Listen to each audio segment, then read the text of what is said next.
You have the first annual drop in deliveries ever for Tesla. Tesla has more competitors.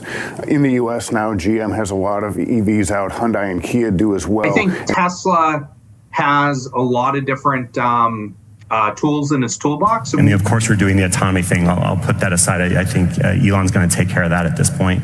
Very easily, I can come up with a much higher price target. My price target is very conservative. All that and more. So let's get to it. Tesla stock is up in the pre-market almost 1.5%, currently sitting at $384.54. But let's not get it twisted, folks. TSLA is down over 15% for the week. Not a very good start to the year. But the vehicle delivery numbers, those will save us, right? Speaking of one that perhaps some believe may be is Tesla, which had a great year as a stock, of course, not for much of the year, but towards the end, as we all know. We did get those numbers on deliveries. Let's get over to Phil LeBeau now.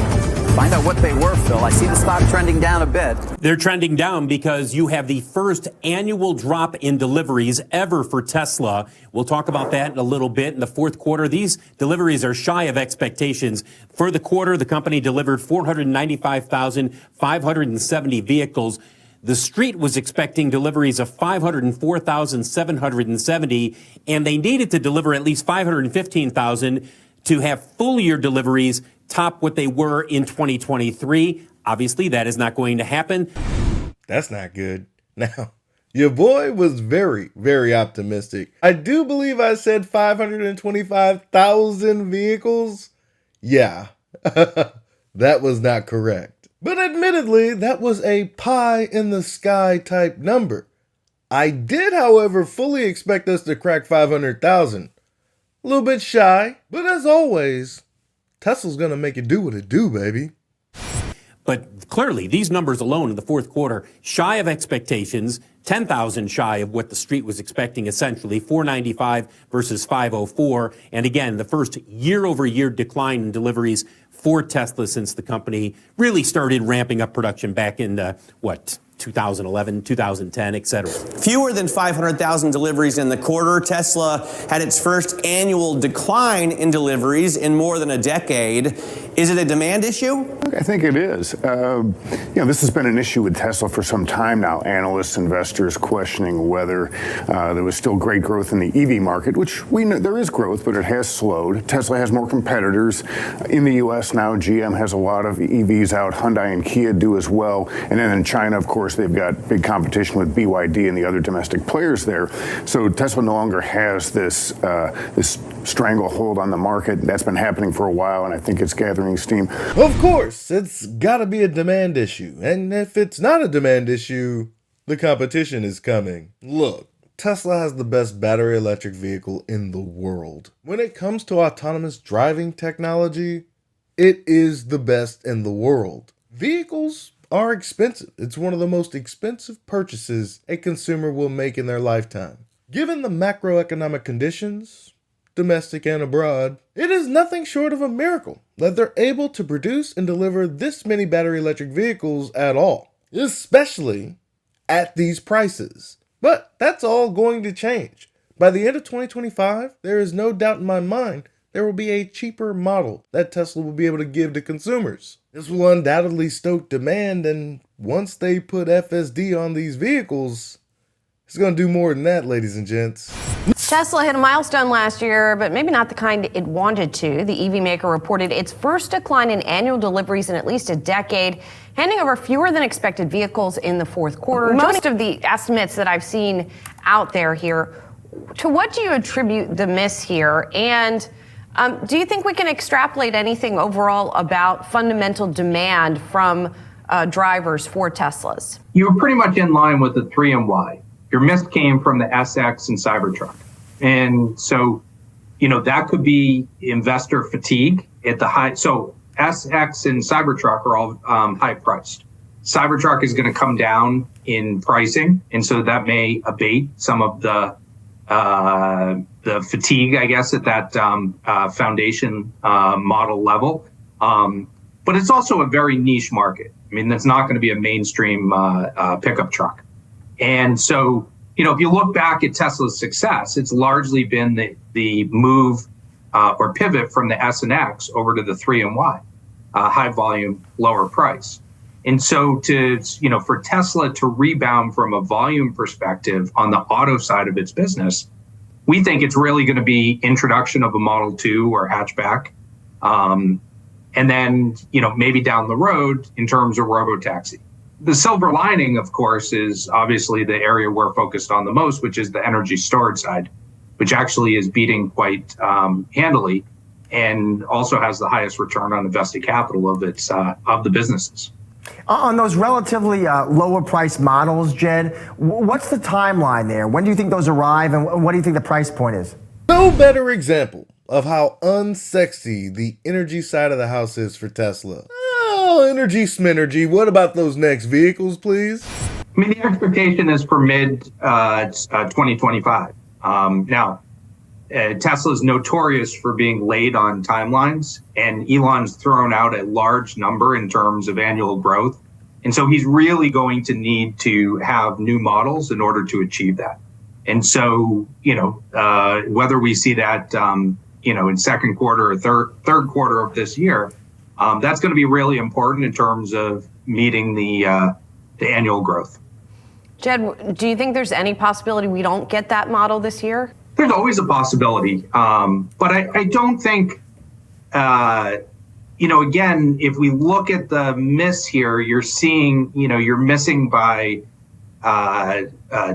20,000 units or, at that high price.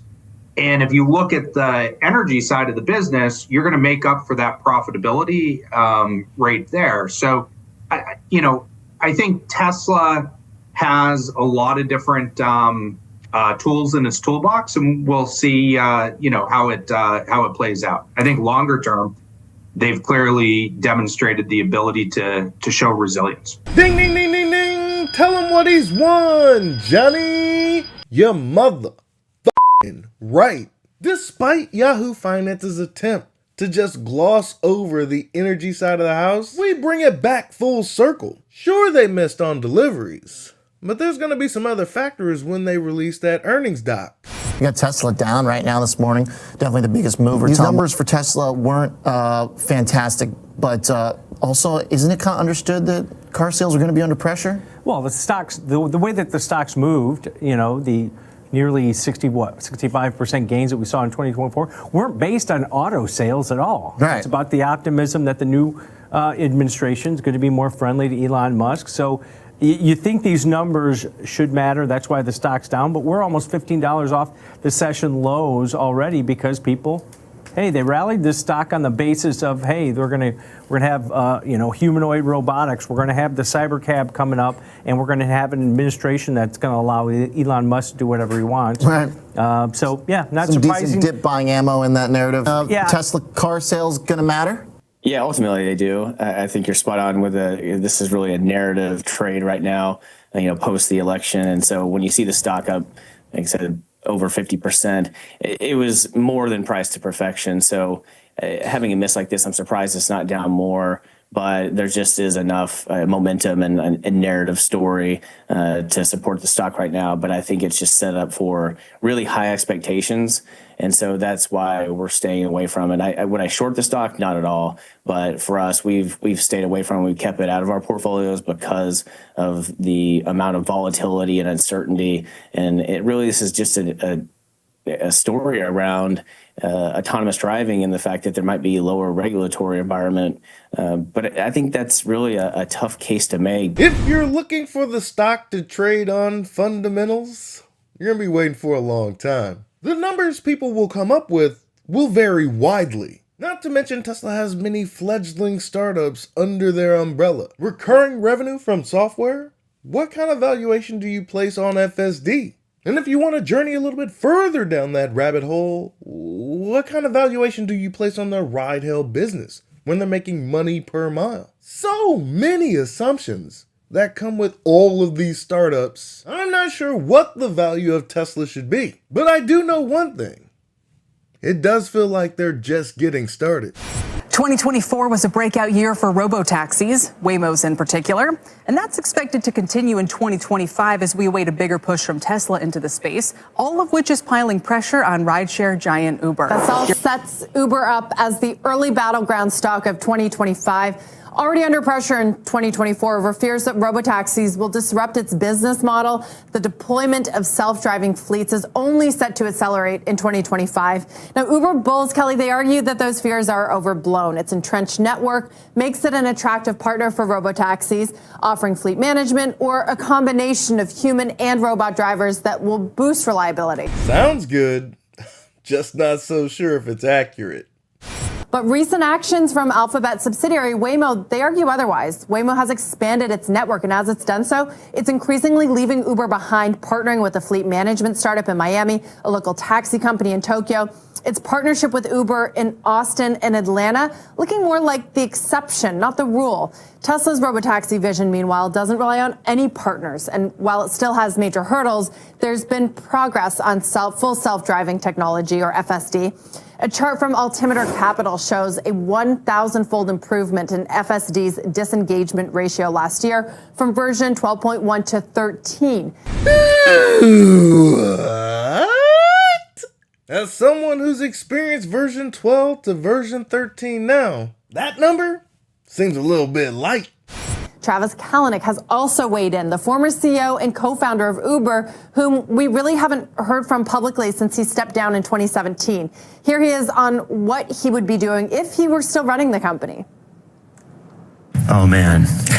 We could take the whole hour on this one. I'll keep that one short. I mean, of course, we're doing the autonomy thing. I'll put that aside. I think Elon's going to take care of that at this point.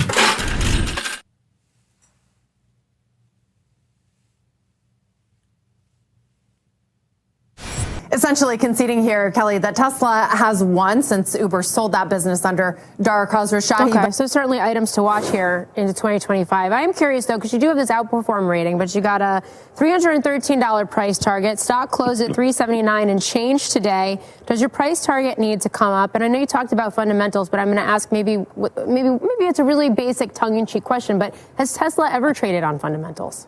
No, and that's you nailed it exactly. The way the Tesla trades, it's on narrative, right? And very easily I can come up with a much higher price target. My price target is very conservative. I only value autonomy with certain market share assumptions, FSD with certain assumptions. I don't give very little credit for humanoid robot, which some folks, you could do the math on that. If it becomes a consumer appliance, it could be trillions of value. So I understand the question. I totally get it. I think my upside price target is above where the stock is trading today. So I think it trades more on sentiment, and also it's a relative rating is what we have. Autos right now, it's a very tough place to be. Lots of uncertainty. So in that context, I do think it's worthwhile owning Tesla, especially given a pullback scenario. Just think about that for a second. He has a fair value estimate of $313 with an outperform rating. Yet Tom insists on remaining conservative. In my personal opinion, I think for Tom to raise his fair value estimate, Tesla's going to have to showcase a little bit of growing into that autonomous profile. But if Tesla can achieve a fraction of what is possible, and that path becomes a little bit more clear, that upside figure soon becomes the base case number. In conclusion, it's a pretty tough video for me.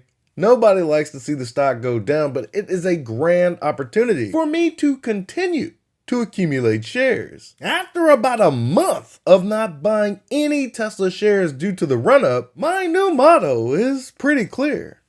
Never let a good dip go to waste. It's true, Tesla didn't deliver as many cars as I figured they might, and that's indeed a little disappointing. But in the grand scheme of things, every time I engage FSD, a smile spreads across my face, and I am filled with a joy that is quite hard to describe. It is this feeling that leads me to believe that Tesla is still severely undervalued. And since I can't predict when the stock market will also figure that out, I just buy on red days. We get the earnings doc and the call on January 29th, where we can get a little bit more color to properly assess the damages that have occurred throughout 2024. Will this year-over-year decline in deliveries continue? Because for me, nothing's changed.